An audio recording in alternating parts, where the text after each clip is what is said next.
Hare Krishna everyone. Starting from today, every weekend on Sunday, I'm going to post a video of Bhagavad Gita recitation and Sloka recitation. Now we are doing the Shanti mantra.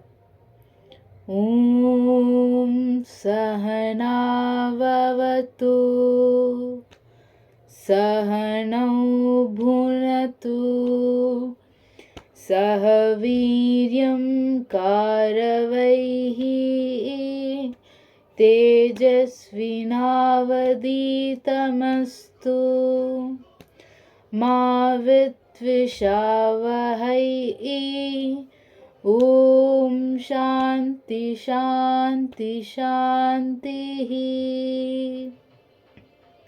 The meaning of this sloka is, O Lord, may we be protected by you. May we all be nourished by you. May we work together with great energy. May our intellect be sharpened. And let there be no hate amongst ourselves. After this, we are doing Vakratunda Mahakaya and Saraswati Slokam. Vakratunda Mahakaya Suryakoti Samakprabha Nirvignam Guru Me Deva Sarvakaryeshu Sarvada.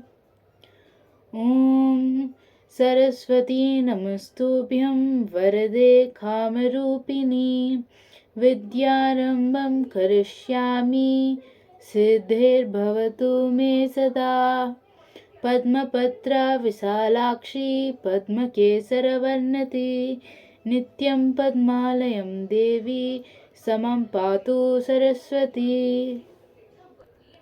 That's all for today's video.